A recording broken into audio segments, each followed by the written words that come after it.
Hey folks, Craig Robbins here with the Robbins team. Mary and I are excited to bring to you today a class on how to work with your teams more effectively. We want to talk with you about how to actually connect up your team in a way that will make them go faster and have everybody have more success. Here's what we do. I've gone all over the world for the last 20 years and trained teams. And at the very beginning of team training, the first thing we start with is language. So we're going to talk about two kinds of language today. We talk about performative versus judgmental language and what that does to a team. It's a super simple concept, really easy to use, and you'll find it highly effective. So we'll go ahead and start with our PowerPoint presentation. So in front of you is a presentation on how to work with effective teams. We're going to be talking about communications, because communication is what moves the ball forward. When you talk with people, you move the ball forward. It's all about exchanging conversations, having a transaction with each other, moving the ball forward. So when you actually go to a football team and you go to a football game and you watch on the field, you're going to see a group of players, okay, and they're in a performance, okay, they're performing, and then you're going to see a group of people in the stands and they're sitting there judging. And what's the interesting thing to understand there is that the people getting paid are the people that are on the field. Those are the ones getting paid. They're getting paid to coordinate action and move the ball forward. And the people in the stands, they're paying to actually watch. They're paying to have judgments. It's going to be the same thing with your teams. You're going to have people that actually move the ball forward, and you're going to have people that sit on the sidelines and make judgments. And so we're going to talk about that language and how to look for it and how to modify that to move the ball forward for everybody. So the difference between the languages is essentially this. There's performative versus judgmental speaking. Performative speaking basically has four moves. You can declare, you can promise, you can request, or you can assert. And judgmental speaking has one move, and that's basically where you make a judgment or an assessment. So let's start with performative speaking. Performative speaking, the four key moves which really move the ball forward: declaration, which is a promise to the future. An example would be saying something like, we're going to go to a convention, or we're all going to have 5 classes next month, or we're basically going to all advance you to silver as fast as we can. So that would be a declaration, a promise for the future. JFK made a declaration to go to the moon and back in a decade. People rally around the declaration or they don't. Declarations are basically a promise that other people can decide they can be part of. Great for a team. The second one is promise. A promise is a commitment for now. It says, look, I promise to do this. I promise for what I will do right now. And you see a lot of promising. I promise I'll go get this done. I'll promise I'll make that order. I promise we'll work on that.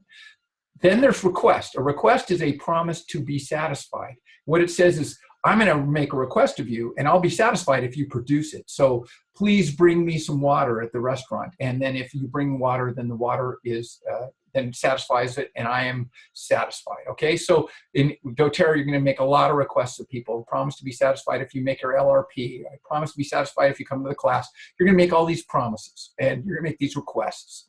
Then lastly is assertion. And assertion says, I promise to provide evidence. You're going to provide evidence for them to do something in the future. So basically, all you're doing is declaring, promising, requesting, or assertions. That moves the ball forward. An example of an assertion might be, I promise to show you that if we do a class at your house, you'll get signups. I promise that will happen. I will assert that will happen, and we will provide evidence by making it happen. So again, that moves the ball forward.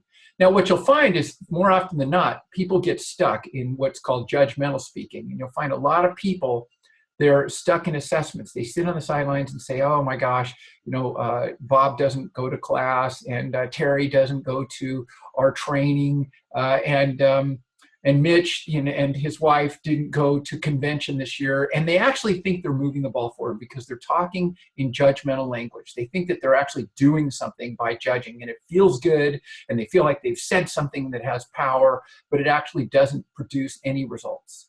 All it does is actually stop the team from moving.